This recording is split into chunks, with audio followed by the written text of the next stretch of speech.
Hi, I'm Tatum and Happy New Year. We are diving into Scamuary. Coming back to the podcast for this topic are Ceinwen and Clare. So this is the third episode we have done on cancer scams. But in case you haven't met Ceinwen before, Ceinwen, would you like to introduce yourself? Hi, Tatum. I am co-CEO and co-founder of Shine Cancer Support. And Clare. Hello, I am the Program Delivery Manager at Shine. And we know that cancer scams suck. We know this is a horrible way to take advantage of people, but this is actually going to be quite a lighthearted podcast today as we make fun of the scammers. We found that it's a nice way to be able to think about these things without getting too down about them. So Ceinwen is going to kick us off. Obviously, this is our third scam podcast. So, you think, what other scams can we do? And then I thought, cannabis actually is a huge scam in terms of its ability to cure cancer. So you can enjoy cannabis all you want. However, there are a lot of people out there making big claims about what it can do. So I did a little research and I actually found one of my new favorite scams, Rick Simpson from Canada. As a Canadian, I was immediately drawn to Rick's story. So Rick is a humble engineer from Nova Scotia. So Nova Scotia is on the east coast of Canada. It's quite rural. Obviously, that lends some credence to his plight and his story. And I went down a YouTube rabbit hole because YouTube is just full of videos and scams. And he was described as a man who went on a hero's journey that would challenge the medical establishment and inspire a movement. Ooh. There's a video called Rick Simpson, The Man, the Myth, the Oil. And basically the story goes that Rick Simpson was a simple engineer. He had an accident at work, which gave him some kind of head injury and or / tinnitus. It's really 100% clear to me. It depends on what you read. He couldn't get any support or attention from the medical establishment. And so he decided to start using cannabis, and he found it helped his symptoms of the head injury. Maybe true. But a few years later, he was diagnosed with stage 4 skin cancer. And he started rubbing the oil of the marijuana plant onto his skin cancer. And within a few days, it was gone. Just like that. Gone. So he then started creating what he called Rick Simpson oil, which is a very thick cannabis residue. And he himself didn't want to profit off of it. So he became a cannabis activist, obviously inspired the movement, as I said. And he posted on his website, Phoenix Tears, it's called, how to make... Claire's laughing. You have to, right? Of course it's called Phoenix Tears. He started posting on, how you would make this cannabis oil. But unfortunately, Rick himself has now been scammed. So he has never licensed the use of Rick Simpson oil, like the name Rick Simpson oil. But there are lots of people online selling Rick Simpson oil, or RSO, as it's called in the biz. And then there were rumors that he was dead. So he then had to do a Facebook video, because of course it was on Facebook, where he said that rumors of his death were greatly exaggerated. And he'd actually had a stroke in 2018. It is really sad. Exaggerating death. Yes, exaggerating death. So he didn't die, but he had a stroke. So he hasn't been as active in the movement. He also had to leave Canada because the RCMP, the Mounties, they always get their man. They were after him. So he's had to move to Croatia. And then he set up a GoFundMe campaign to help pay for his treatment, which when I looked actually had raised $100,000. So, people had wanted to support him, but I feel like if he was selling the oil himself, he could have made more money. But obviously we know the oil doesn't really do anything. He himself said in a video, cannabis can cure cancer, arthritis, multiple sclerosis, and AIDS. It just goes on and on. There's very little it can't do. So, but I have questions. Yes, so many questions. So many questions. Yeah. So if his oil could do all of that, why did he still need treatment? He doesn't need treatment for the cancer anymore. I think he needs treatment for the stroke. Okay, so it can Yeah. do all the other things, just Yeah. not the thing he particularly himself has. Now, yes. Now. But obviously when he was diagnosed with cancer, it just got rid of that right away. Right. Yeah. So what I found interesting was that, like, this is a scam. It's not cured anyone of cancer. And yet he himself now is being scammed. So it's like, it's a big circle of scams. Yeah, it's a real like scamming community that's just There is. bonded over Yeah. Rick and his oil. Yeah. I wonder if he had advertised the oil previously as having cured strokes, but then when he got a stroke, mysteriously, then it stopped curing that. What do we think? Yeah, I don't know. I mean, the videos, they sort of follow a typical pattern. And there's one that I saw where they were like, you know, he was a humble engineer from Canada, far away from the pharmaceutical communities. And the pharmaceutical companies, he never put on a lab coat. And yet he discovered the cure that no one wants you to know about. It's got this kind of, you know, it's got pretty pictures of Nova Scotia in the autumn. It's got nice photos of Rick looking healthy once his cancer's been cured. But there's nothing anywhere about how this might work. So I thought, you know, because obviously as a Canadian, also cannabis is legal now in Canada. Mm-hmm. So I feel like Rick could probably go home. He'd be okay. The RCMP's got bigger fish to fry. But I thought, you know, a lot of people do use cannabis. They find it helpful. And so I did a little bit of research, my own research, into, you know, what does cannabis actually do? And there is some evidence, as many people know, that it can help control nausea and vomiting for people who are going through chemotherapy. A lot of people can get, you know, access to medical marijuana for this. There's also evidence that it can treat pain and improve appetite. But there are a few really good reviews. So one called Cannabis as an Anti-Cancer Agent, a review of clinical data and assessment of case reports, where they found that the review of clinical data suggests most published peer-reviewed case reports provide insufficient data to support the claim for cannabis as an anti-cancer agent, and cannabis should not be used in place of evidence-based traditional treatments. So there is also really good evidence that cannabis does not cure your cancer. Yeah, and we had that wonderful professor come to give a keynote at one of our conferences. Yeah. And what he was saying is, considering cancer is thousands of different diseases, the idea that one thing could combat all these different mechanisms is so unlikely. And that just really kind of made me think about it, you know, like a really succinct answer to that, but so clear as to why it can be, like you said, helpful, but unlikely to reverse all those different mechanisms. As well as multiple sclerosis and AIDS. Yeah. And arthritis. I mean, it's like, I mean, it's just a lot, right? It's a lot. Yeah. And you know, it makes me think of, so I was looking, doing a little bit of history, and you know, what was going on in 1825 in the world of cancer scams. And then they were advertising things as cures without knife and pain, which just seems so similar to this idea of an oil. You know, you don't have to go through the pain. It's okay. You know, you don't have to go under the knife. It's okay. And actually that thing of looking back, making us see that this desire for it to be simple and not hurt us is such a human thing. Absolutely. You know, that for thousands of years, like, people have been like, yes, that sounds great, give me that.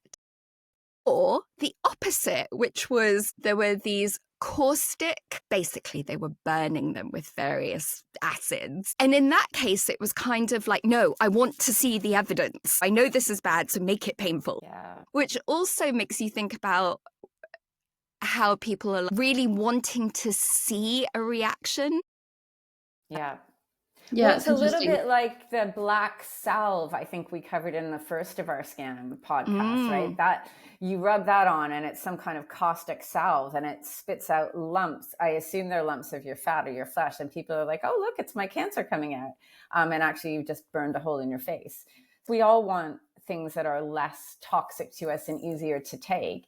And cannabis might make you feel good, which is basically what all the evidence says, right? Yeah, it'll make you feel good. And actually, Rick Simpson oil probably makes you feel good because it's really high in THC, which is the sort of active ingredient in cannabis. So I think you get really high off of it, but it's not going to cure your cancer.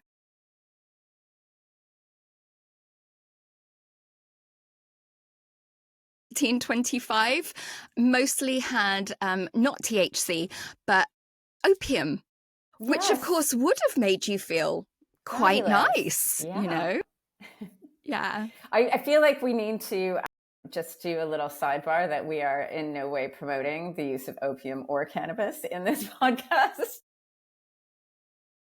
Although when I was in California, where it was legal, when I was diagnosed, everyone didn't know what to do. So my friends just came over with like various assortment of different types of vegan treats from the cannabis shop. And so I got lollipops and lemonade and all kinds of things. And the lemonade, it was heaven. It was like my body was on a desert island in a hammock being softly swayed by an ocean breeze. It was beautiful. But the lollipops put me on a para where I was literally face down gripping the sofa for what felt like eternity. I think when I think back, I still might be there on that sofa. My life might have all happened while I was still gripping onto it. It was not pleasant to do that while in the middle of chemo. And so, neither of them cured your cancer. It did not cure my cancer, no. Claire. All the people we talk to going through this, there are such different responses in the ways that people respond to what their treatment makes them feel like. And it kind of plays out in the same way that you were saying about some people going, I feel sick and I just don't want to, and that's horrible and get rid of it. And actually, I can't tolerate side effects and we need to change treatments because of it. And other people really almost like go, I can feel this is showing me that it's working. Mm-hmm. And it just shows you, doesn't it, that like even in the scam world, there's something for everyone. You know, like if you just want to be floated off on a cloud, or if you really want to feel the pain to know that it's doing something, like it's all out there for you too. Apart from, I mean, poor Rick Simpson, who hasn't made his money off his Rick Simpson oil. Can't believe out of millions, you guys. Millions. I know. Justice for Rick. Yeah. Right? Yeah. I mean, can't a scammer get a break? I know. You know, can't snake oil be sold legitimately by the originator? Yeah. I know. Invented this fake cure. I should be exactly. I should be profiting off of it. When I was first diagnosed, I had never ventured into scientific papers, right? Like, my life just it had never come up. I'd never really thought about health science. In fact, I had lived in America for 7 years with no health insurance. If that gives you any idea of how much health and that just didn't even come into my world. I was like, well, I do yoga. It's fine. I'm fine. I'll do my yoga teacher training. And I was just about to quit my insurance. But here I was being thrown into this different world. They're saying language that I've never heard before. And I was totally tripped up. And so I started diving into research for the very first time. Didn't understand most of it. But what I've seen now is that research is being fraudulently produced. So those things that look very legit, that look very scientific, are being faked. And I'm thinking of myself back then going, okay, so this looks sciencey. Even with the beginning of my sort of analytical brain back then going, okay, whatever research is out isn't going to be the latest because things are always advancing and, you know, you start to look at things through a different lens. But I still trusted what I was reading. And there was an article that said basically cancer research is really like the most open to fraudulent studies in a number of different ways. And there's a few different reasons for it. It's, it pre-exists AI. So paper mills have been doing this for a long time. Part of it is that there are researchers who they get elevated if they keep producing.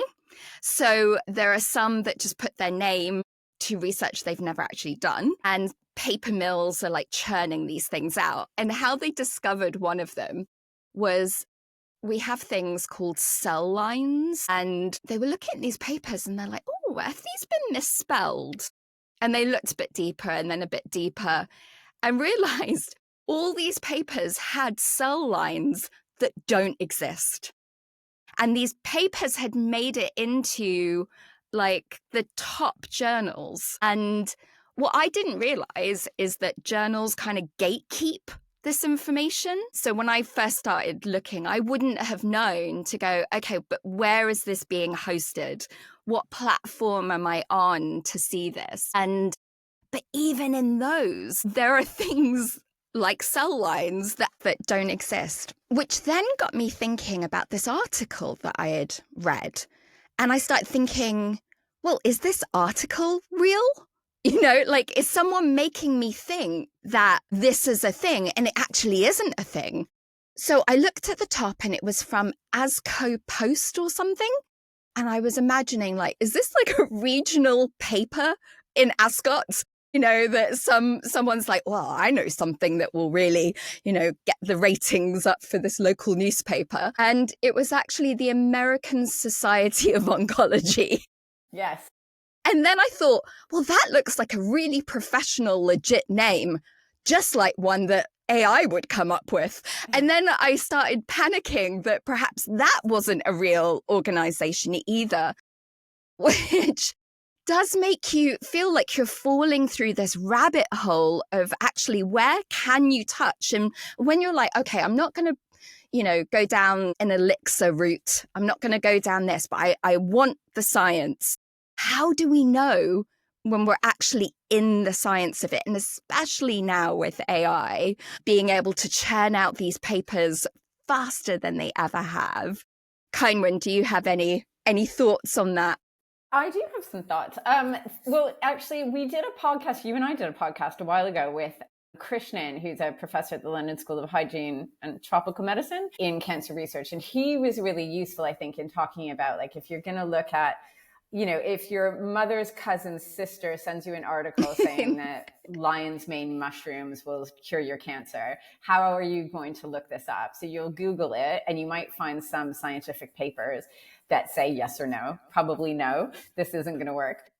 But actually that you can look at the journal that it's in. So there's something called an impact factor for the journals, and really good journals like the Lancet or the British Medical Journal will have a high impact factor. But he also, I think, recommended Googling the scientists. So where are they based? Are they based at, I don't know, University College London or Harvard or something? Or are they based at some tiny community college in somewhere that you've never heard of? You can sort of get a sense of the legitimacy that way. I think you are right. I know there are things called predatory journals, because I actually get a lot of emails saying, "Dear Dr. Giles," and I think if you knew me, you'd know I'm not the doctor. But, "Dear Dr. Giles, would you like to submit a paper on blah, blah, blah?" And they want me to write something and then pay to get it in this journal. And then I can say I have a publication. And actually, if you don't know that journal or that publication is a kind of scam, it's really hard. So I think it's about trying to make sure that the journals that you're looking at are well known. And you can Google the journals and see, is the Journal of the American Medical Association, is that a good one? Yes, it is. Okay, are these authors decent? Do they have a profile, that kind of thing?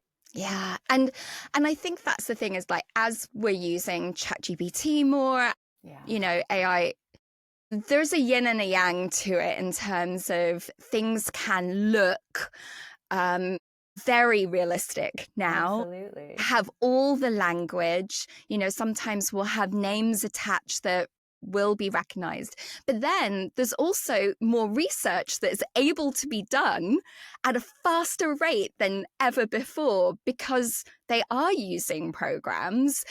And it's, so there is kind of, there's potentially more advances that can be happening as data is crunched in different ways. Yeah. And at the same time, ChatGPT will tell you how smart and beautiful you are for asking such a great question. Like, that's the kind of question that a Nobel Prize winning scientist would ask. Well done. And you feel so good about yourself. I did actually ask ChatGPT, can I cure my cancer naturally? And and it was so lovely in its response. It was like, I can really understand why you're asking that question. And really held my feelings about it. You might be scared about treatment and what that might do. However, and then it was really it laid out a very logical reason why that's not actually possible. So true for you. That's good. It did. And I have to say, because I think more people, when we look at, and this came up in the last Scams podcast, more people are getting their health news on TikTok, on Instagram, on these places. And actually, doctors are going to have more people coming in, having gotten information other places. And in terms of being able to not dismiss, but recognize that those come from deeply human desire, and being able to hold that for a moment before going in with it's unlikely that one thing could actually cure this. Yeah. It was like ChatGPT. I was like, it's on it. So that's every time I use ChatGPT, it tells me I should go to the hospital. Basically, it's like, you sound really sick. You need to go to the hospital. I mean, in fairness to ChatGPT, though, you were really ill for a long time. I was really ill this summer. I had a really bad chest infection for a long time. But I think one of the problems, it really made me think in the summer, though, is that it's so hard to get a doctor's appointment as well.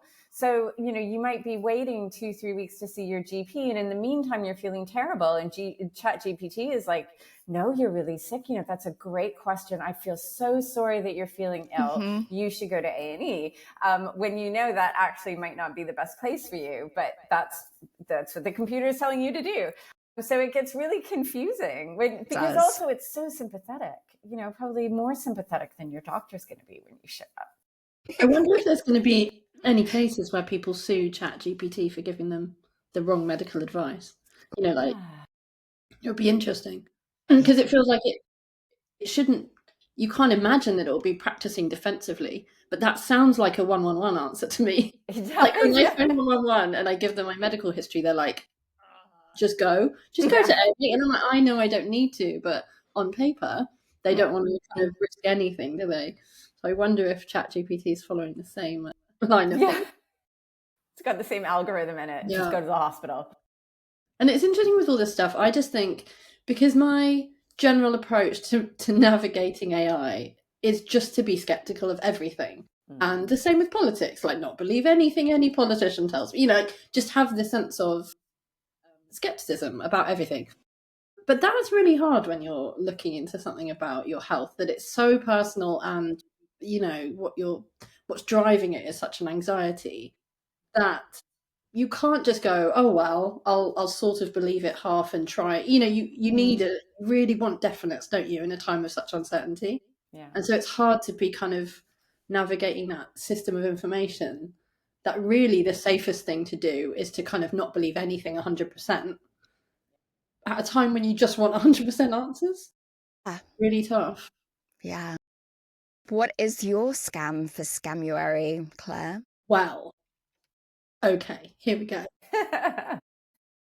So there is a website that you can go to currently by a chap called but the website is the Grison. That sounds That's a great really name. I'm already in the clinic. The business people go there. Yeah. CEOs go there. It's medicine, it's medical. Do you know what I mean? You can trust in that. It's a clinic, it's medical, must be trustworthy, all those kind of words. Yeah. So I just thought, like, to read a little quote from the tagline of it. So it says, there is a growing consensus that the mind and body are deeply interconnected when it comes to health, brackets, quoting The Guardian from 2025. Research increasingly shows that emotional trauma, stress, and subconscious beliefs can have a powerful impact on immune function, gut health, detox, and more. Citing another research paper. German New Medicine. Because the Germans, yes. the Germans are always They're always advanced. on it. Yeah. German New Medicine builds on this understanding, offering a groundbreaking approach. So, yeah, I just find it really interesting. They're using a principle that we think about much more now, the mind-body connection. And they cite really reputable newspapers and articles, and it all makes it sound quite trustworthy. You're sort of like, oh, okay, cool. And I'm not here to say that there's no link. It's a bit like you were saying, kind about cannabis. You know, it can be useful for some things, and obviously there's so much discussion about the link between the mind and the body, and documenting how well, like, managing your stress and anxiety can impact your experiences. However, I think it's the part where it's like you've got German New Medicine builds on this understanding, like, we'll take it next level, guys, where it starts to get problematic. So this guy is practicing today. But to be fair to him, I think it is a slightly watered down version of what the fundamental practice that he's basing it on. Because I think he knows he'll probably get in trouble if he says, I can cure cancer with my mum.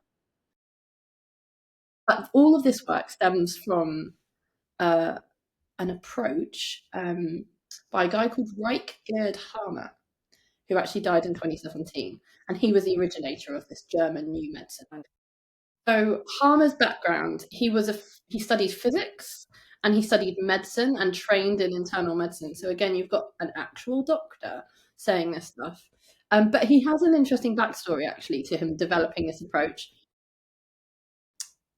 And the approach is that kind of fundamental belief that there's no such thing as an actual illness. It's all to do with trauma. So trauma causes whatever goes wrong in your body, hence that mind-body connect thing. But what happened to him is in 1978, his son, who was 19, it's a tragic story, he was a random victim of a shootout and he died.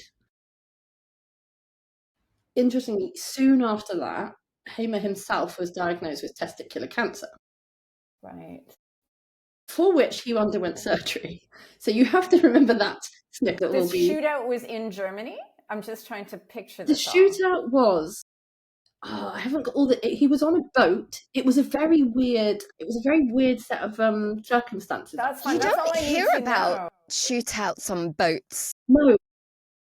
But yeah, his son was killed in this slightly bizarre accident, obviously unexpected and tragic and shocking and traumatic for his dad and the whole family. But it was his connection with his own diagnosis of testicular cancer afterwards. I think that's why I got testicular cancer.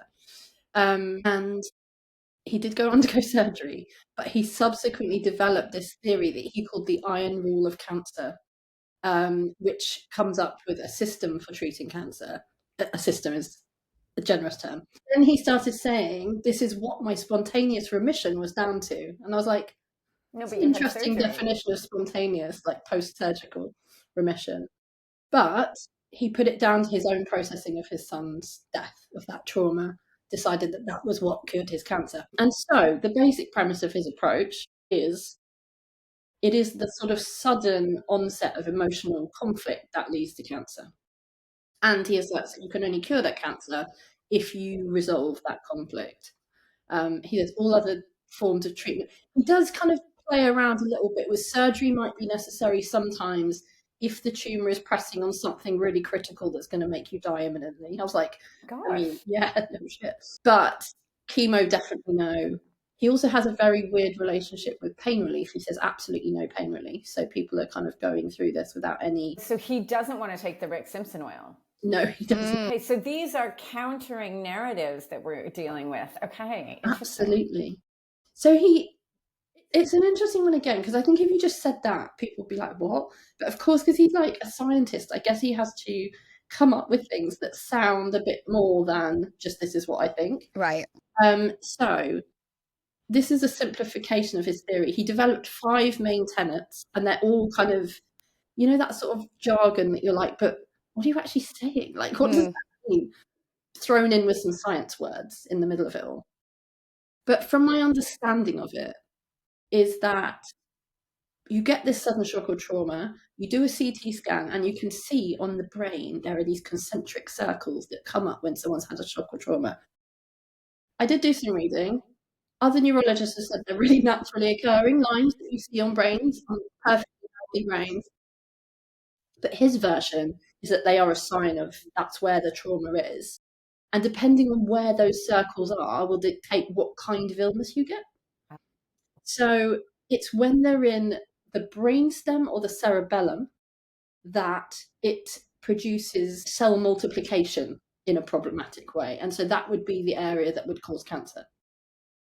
So if you've got brain circles, technical term, in your brainstem or cerebellum, that's why.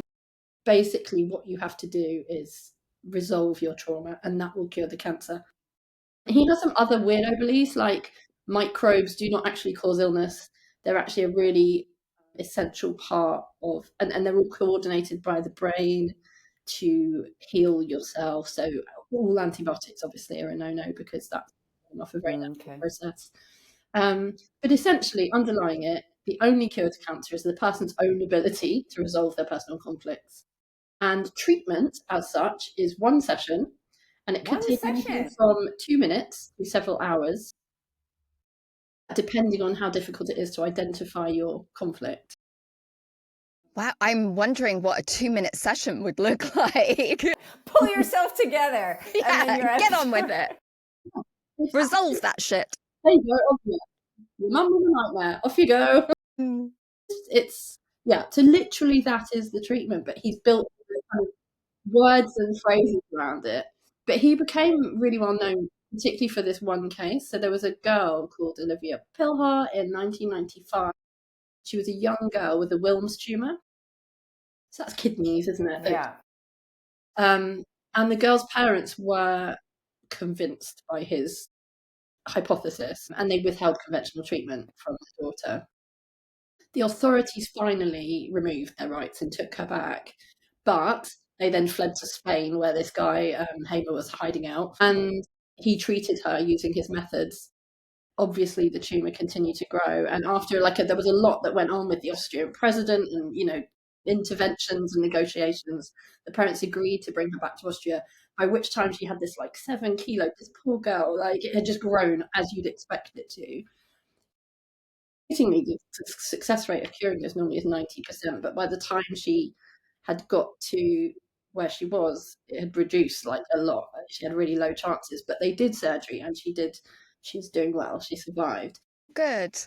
Interestingly, her parents to this day are not convinced. They're like, no, it wasn't that cured her. It was the few sessions with this. We're just like, oh, honestly. Oh, I feel like it was if you're looking at trauma, probably being smuggled out of the country to Spain when you've got cancer is quite traumatic. Exactly. Yeah.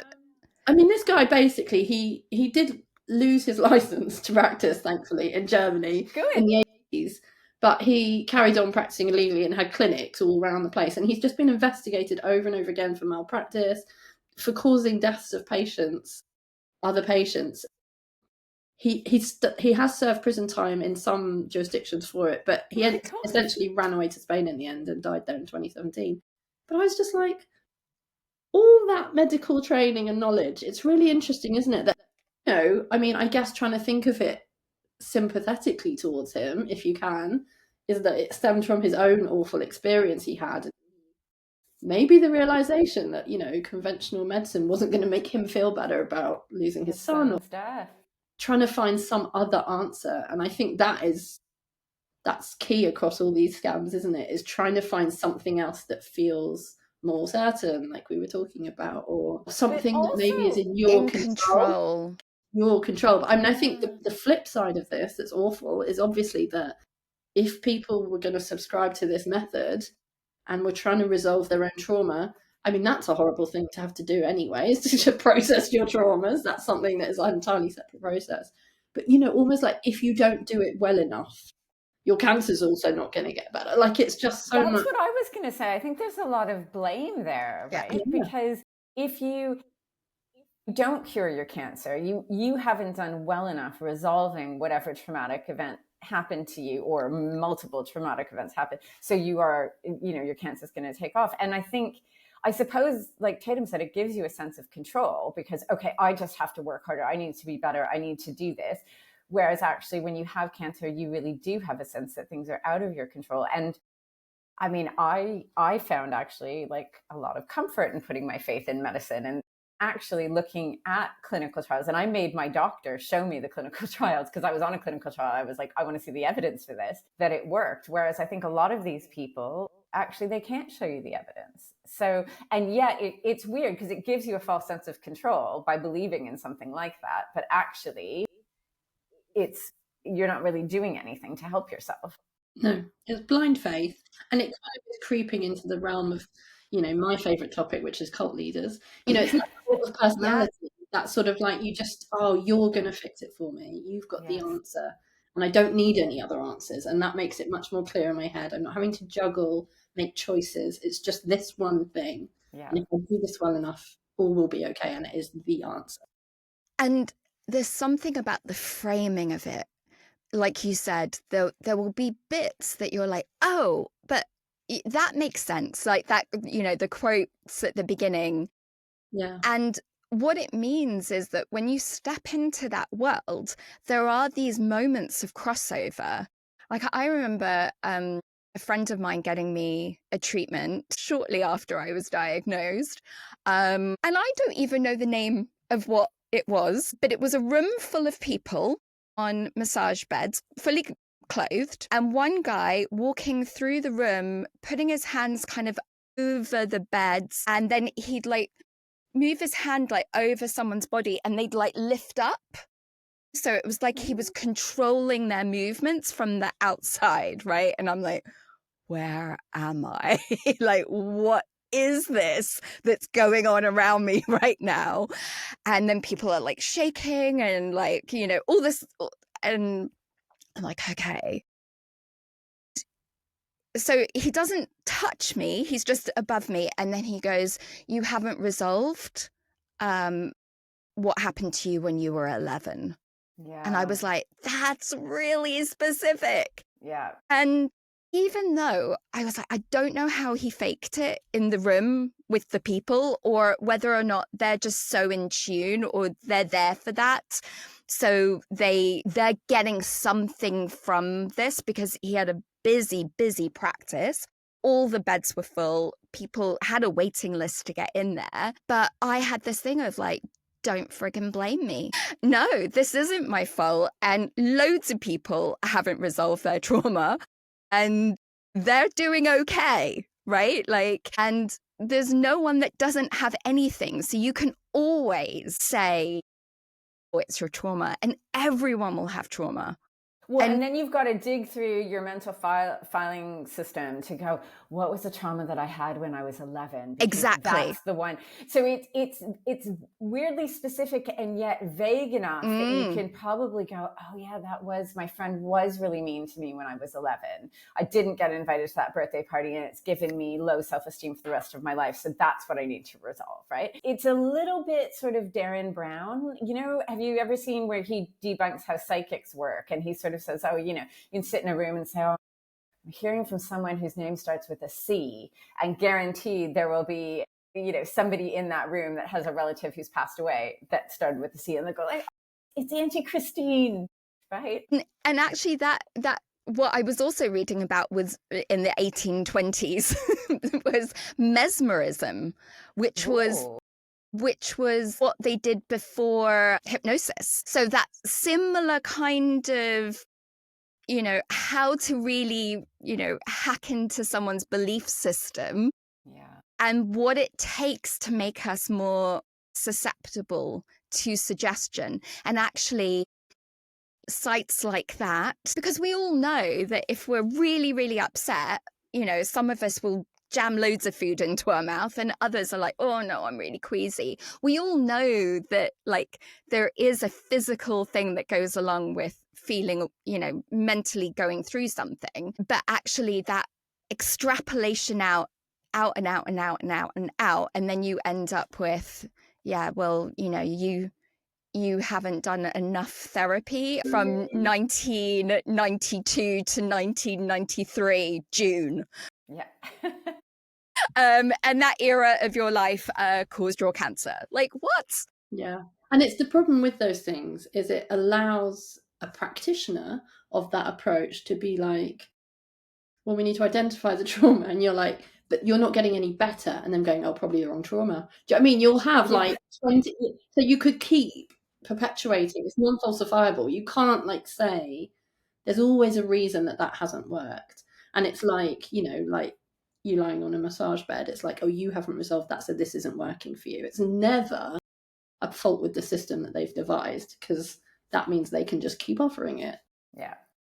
Yeah, absolutely. It's insurance, really. So in a past life, while I didn't have any health insurance and was living in America, I did sell something called magic cloths, that then became known as ShamWows, and I pitched. I feel like I know what a ShamWow is. What is it? Tell me. I've heard of a ShamWow. So it's a super absorbent cloth designed in Germany. Of Germany, course. Yes. So I sold this across the American South in Walmarts on 100% commission. And yeah, the, you know, German technology, like it just sells itself. It really does. Yeah. And I must admit, you know, we were taught to hold the cloth up on one side and then take it from the bottom and flip it the other way and go, look, it doesn't drip. But you're literally moving it in such a way that it's not going to. And there was a lot of sleight of hand. And it does make me think a bit about these scams, right? Like they're all working on these very tried and tested sort of human wants. Well, there's a I mean, I hesitate to say great, but there is a video on YouTube about Rick Simpson, and it starts off saying, oh, he's a simple man, you know, he never wore a lab coat. Far away from, you know, the industry of Toronto. He, you know, beavered away in a small homestead creating this oil. And it fits this narrative of like, well, what? So he's obviously, this is all natural. You know, he was a simple person living a simple life in a simple place. So it's a very natural cure. Big Pharma doesn't want you to know about it. You know, which is also what you hear a lot about, right? Like, we don't want, industry doesn't want you to know, this is all the secrets people don't want you to know. And that kind of narrative, there are a lot of things. When I watched this video, I thought, wow, this could be any scam. You just have to, it's like a cut and paste scam. You could just plop in another name or another word or another product and it would work the same way. Yeah. And I think that's the thing is we've all been around the cancer scam block for a while now. And one of the reasons that we're doing this is like, we might never have noticed a cancer scam before being diagnosed. And, you know, now we get to see these moments, but actually people coming in are like, okay, so the things I'm looking out for are Germany. Yeah.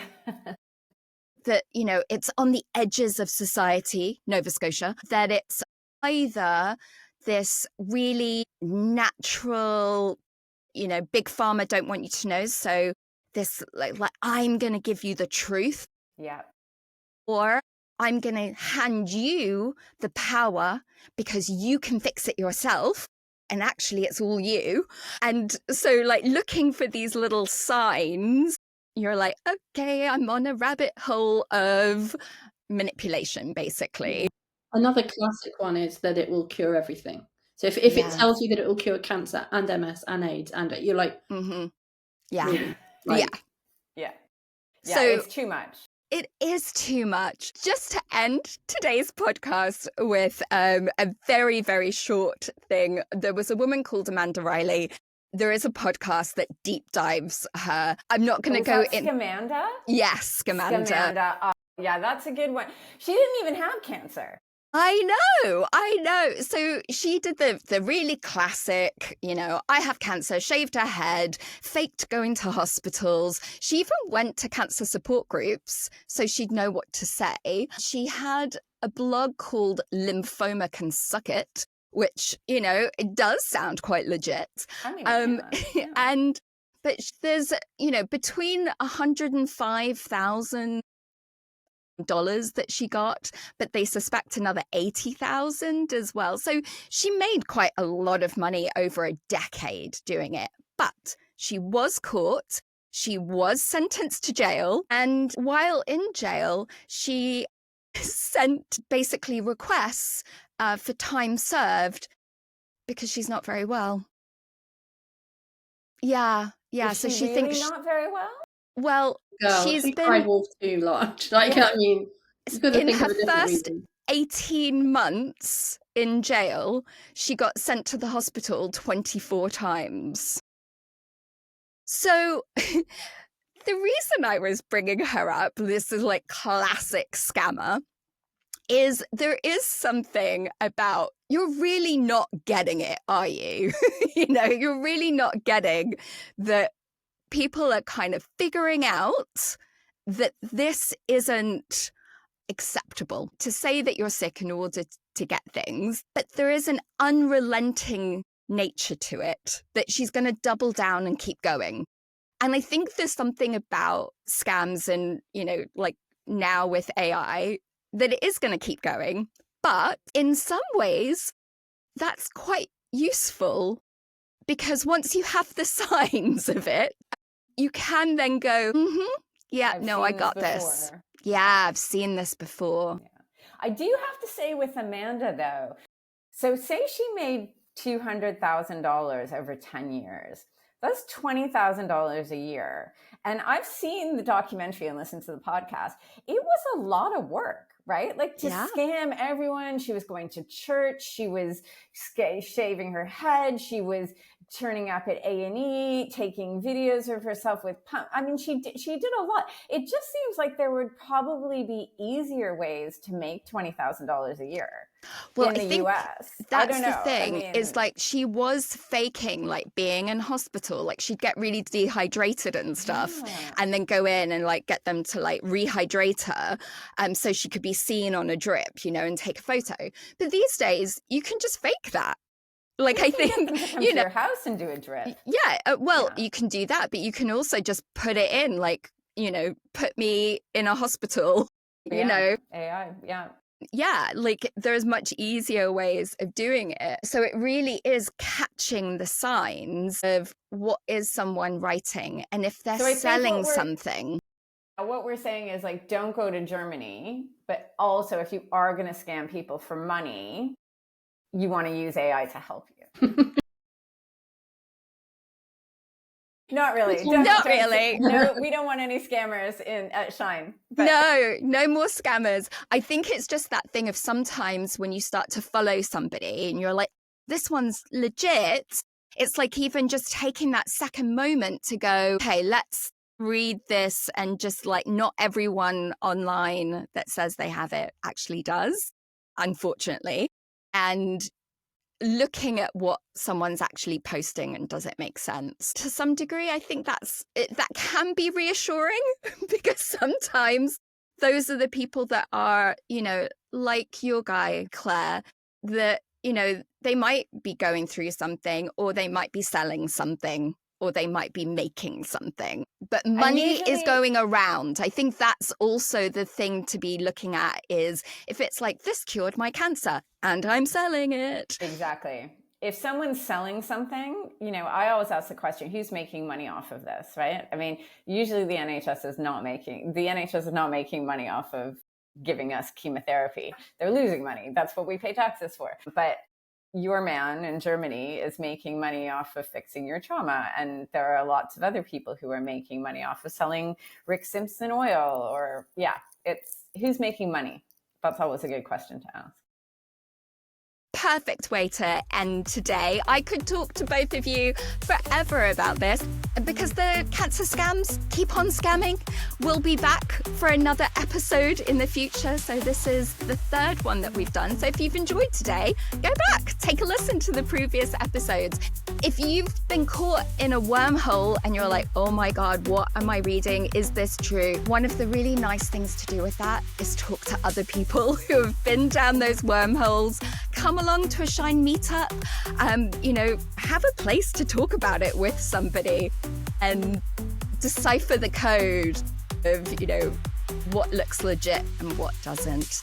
Thank you so much to my guests, Claire and Ceinwen. Until next time, bye. Bye.